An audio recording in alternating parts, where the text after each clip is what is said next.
которая пустовала на вашей схеме, вот об этом скажи, пожалуйста. Ну, я так думаю, что кто это составлял, он забыл о ветке, которые живут в Иордании. Поэтому, наверное, Но именно так это произошло. Почему? Потому что в процессе исследования личности Байсангура я вышел на иорданские наши братья, и там есть очень знаменитый, скажем так, военачальник. Он работает начальником общественной безопасности Иордании. Вот, зовут его Самир Бино. Я связался с ним, он меня связал с своим братом, который живет в России тоже. Вот, и мы подтвердили эту ветку, да. И теперь, что еще можно сказать об Байсангуре? что сказать? Ну, в принципе... Все сказано, но лишний тоже приписывает ему, скажем так,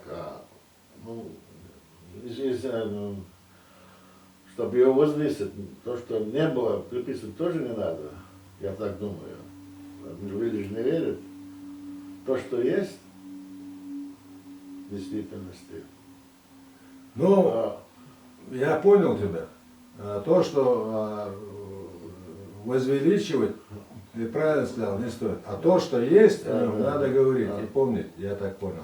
Ну что, я думаю, это был у нас анонс к дальнейшим передачам.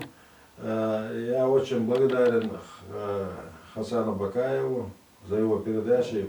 Кстати, я советую всем смотреть. Вчера была 11-я передача. Вот. Ты смотрел передачу? Да. Очень вспомогательно, так сказать. Я удивлен и был очень рад, он грамотно на вопрос,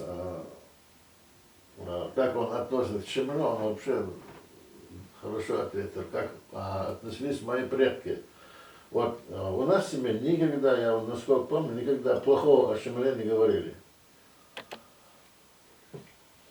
Но я об этом всегда говорил тоже, я хоть и являюсь незаметным человеком, но тем не менее, когда касался вопроса о имаме Шамиле, я всегда говорил и утверждаю, что наши предки не были такими глупыми, тупыми людьми, чтобы выбрать имамом Чечни какого-то, если мягко сказать, проходимца.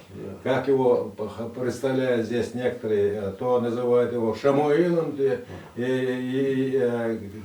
то называют английским шпионом. В советские времена мы помним, но тем не менее, я бы сказал, что имам Шамиль, он был избран. Еще одно, если вчера смотрели Хасана, тоже скажем, когда нам так для этого нельзя оставили,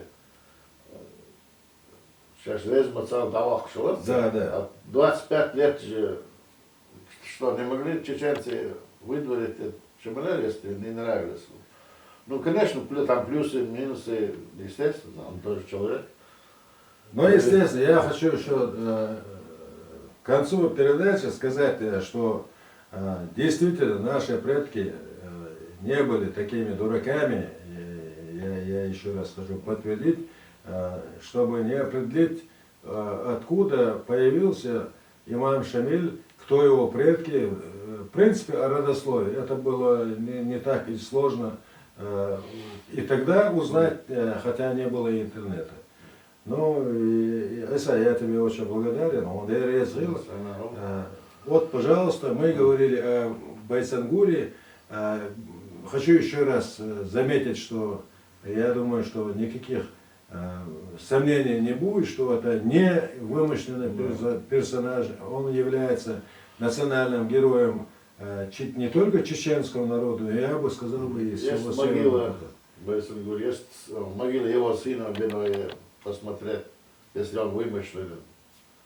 Все, хорошо, на этом мы заканчиваем, я бы сказал, анонс передачи. В дальнейшем мы будем говорить и о Байсангуре, более подробно, пригласим еще его прямых, так скажем, потомков.